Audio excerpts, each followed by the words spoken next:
Hi, Robyn. Hi, Jessica. Well, welcome. Thank you for taking some time today to talk with us. We've got a couple questions for you. So, who are you and what do you do for a living? Well, my name is Jennifer Robyn Randolph. I go by Robyn. I'm one of those people that's been cursed with a formal first name, Jennifer, which I've never been called by except by doctors, of course.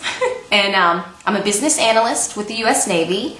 I work at NSA Mid-South in Millington, Tennessee, and I'm one of those people that believe that your job doesn't necessarily define you. So I also consider myself to be a part-time paranormal investigator, badass Krav Maga specialist. I know how to break chokeholds and take punches in the stomach. Lethal. Can't be too careful in Memphis. It's a rough city. I also love the rockabilly pinup lifestyle, everything, hair, makeup, clothes. Recently just saw a Pretty Things Peep Show, which was amazing. They had all kinds of acts like sword swallowing and fire breathing, but my favorite was a little person. She was a burlesque dancer, and she had her like bedazzled bra, and she'd get on da-da-da-da. It was awesome. I love music too, which is great city, Memphis, for that. My favorite place to go is called Wild Bill's. It's kind of like a blues juke joint in the ghetto. Bars on the windows. They sell bourbon and fried chicken. And if you want anything else, it's BYOB whatever.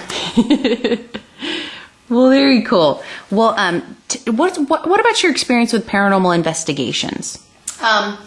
My experiences started at a very young age, probably when I was 8. We grew up overseas. Our father worked for USAID, so we traveled extensively. And when we were living in Indonesia, we lived in a house, and we didn't find out till later, but there had been a lady who had committed suicide there. So my twin sis, Jess, and I experienced it, things moving by themselves, depressions of, people sitting at the end of the bed while we were in bed, when obviously there was nobody there. And it was a very terrifying experience for us. And we ended up pushing our beds together, and we would fight over who got to stick their foot in the crack. I guess it was like our blankie of sorts. That was a sweet spot. You were safe if That's right. if you got your foot in the crack. That's kind of started it, but we actually, didn't do anything with that. Didn't really understand that until we got much older. When we were, at Madeira School in McLean, Virginia, a preparatory girls boarding school, we actually ended up one night seeing a full-body apparition come from the wall. And, it was lights out. We turned the lights out. Jessica asked me to get up and turn the light on. I walked up there, and then all of a sudden I saw this white mask moving at the end of her bed in front of me, and it was about 4 feet in front of me. I could tell it was a man, and he was in a white uniform, and then as soon as he appeared, he disappeared.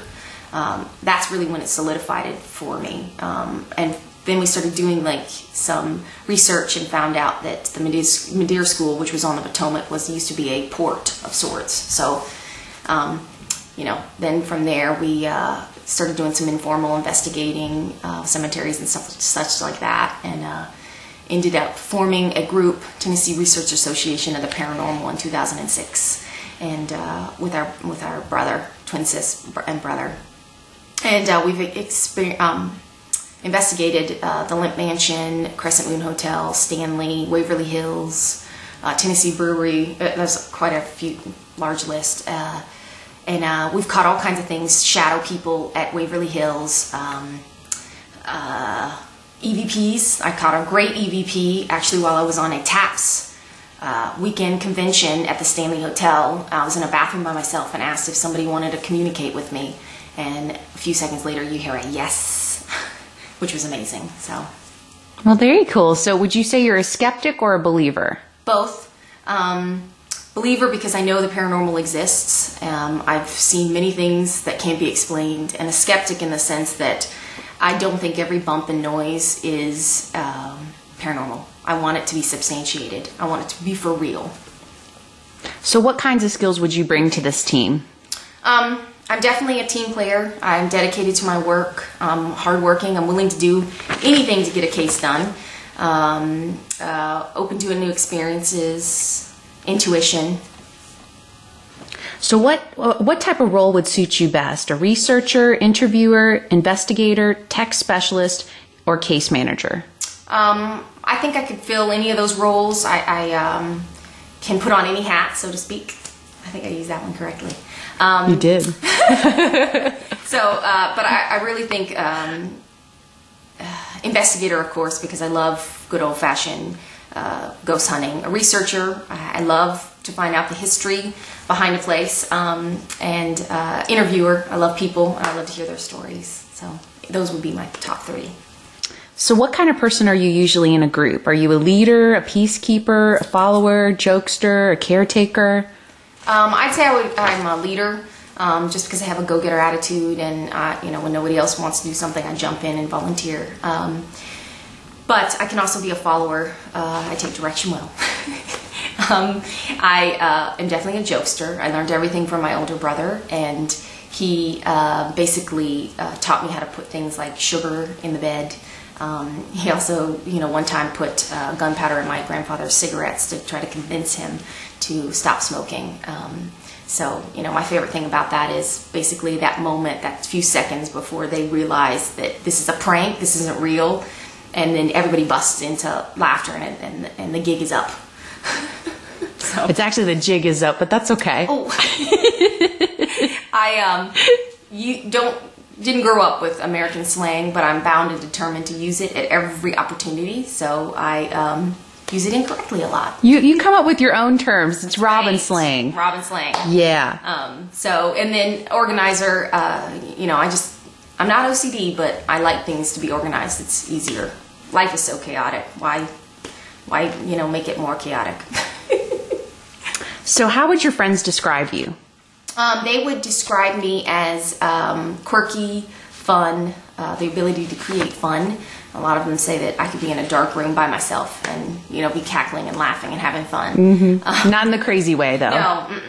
I have an appreciation for the weird. I am currently decorating my room in Psychobilly Bohemian Serial Killer theme. Let me just get a little close-up of all of this. And this is my newest purchase. Fabulous. It's a shrine of sorts, I guess you could say. And yes, that is a cigarette butt in the skull's mouth. I do love the weird. I'm also very dedicated. I'm passionate. I'm loving. I'm very protective of the people I love. I'm one of the most honest, frank people I would rather hurt a friend, family member's feelings by being honest and helping them than sugarcoating things. There's a lot more, but I can't go on and on about myself. So why do you want to do this, and why is this so exciting to you? Well, I've admired TAPS and their work from the very beginning. I think they paved a way for a lot of different groups. They not only taught us things, but they also made the field mainstream, more acceptable. Back in the day, you used to tell people you ghost hunted, and they'd look at you like you had a third eye. But nowadays, people are like, oh, really? And they're interested. And part of that is because of, what TAPS has accomplished. So obviously it'd be an honor to work with them and just be able to learn from them. They have so many experiences. I feel like it would make me a better investigator. And I think, I would be able to bring some spice to TAPS and the show just because of, who I am, my personality, my desire to learn, to have fun, and to experience new things. So, kick ass. Well, thanks so much, and we really appreciate it.